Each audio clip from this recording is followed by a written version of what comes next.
Welcome, tax professionals, students, and business owners. Today, we're diving into a detailed explainer on one of the most critical and, honestly, most stringent updates in the new Income Tax Act 2025, Section 176. If you or your clients are dealing with cross-border payments or international transactions, this is an explainer you absolutely cannot afford to miss. So, let's kick things off with a real-world scenario to ground our legal theory today. Imagine this. What actually happens if your business transfers funds to a financial institution located in a known tax haven? Like, what are the exact compliance triggers and what tax consequences drop on your head the very moment that payment leaves India? Well, that is exactly the massive headache Section 176 was designed to address. To navigate this complex provision, here's our roadmap for today. We'll quickly cover an introduction to Section 176, move into decoding the legal provision, look at a practical transaction example, go over crucial compliance points, discuss common practical issues, and finally, wrap it up with a summary and key takeaways. All right, let's jump right into Part 1, Introduction to Section 176. Now, if you're transitioning from the old tax regime, which most of us are, you really need to map the 1961 provisions to the new 2025 Act. It's actually pretty straightforward.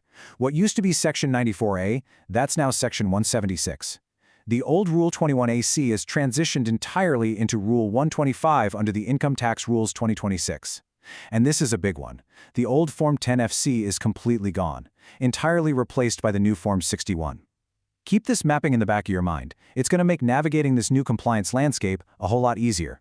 Moving right along to Part 2, Decoding the Legal Provision. Let's see how this is constructed.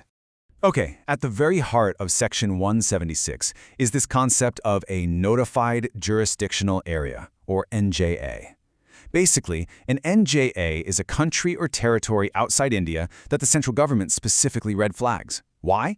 Simply because they lack an effective exchange of financial information with us. It's essentially a jurisdiction playing hide-and-seek with data, and India's primary objective here is to safeguard its revenue.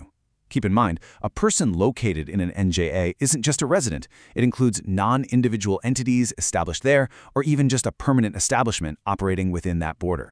So here's where the law really gets its teeth. Any transaction with a person in an NJA automatically, and I mean instantly, triggers rigorous transfer pricing scrutiny. The moment you interact with an NJA, both parties are immediately deemed to be associated enterprises, and the transaction itself legally deemed an international transaction.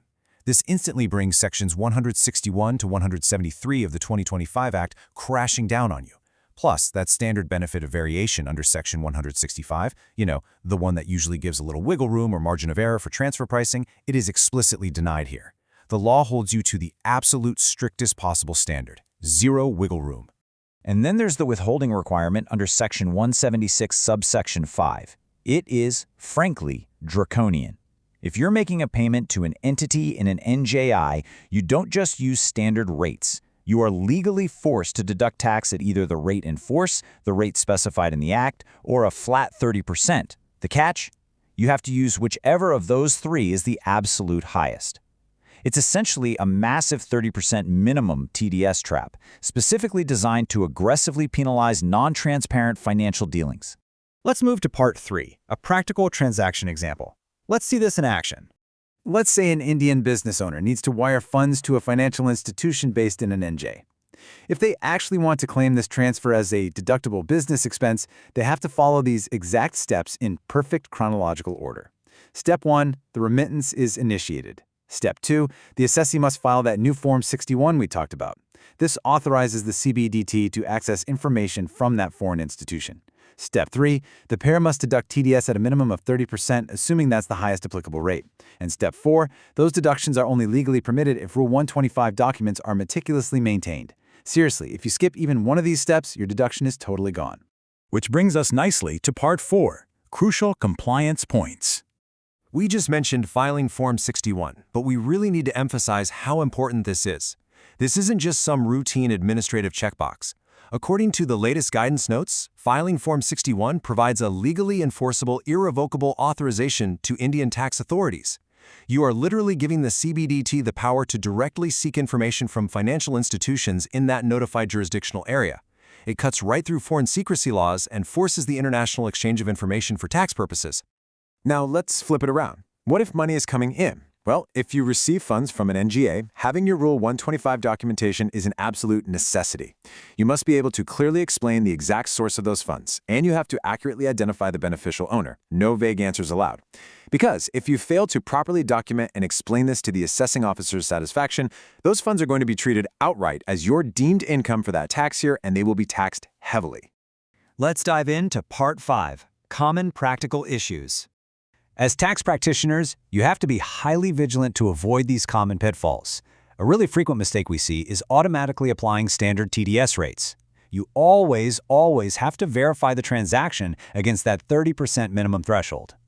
Another critical error: mistakenly filing the obsolete Form 10FC from the old Act instead of the new Form 61 required by the 2025 Act.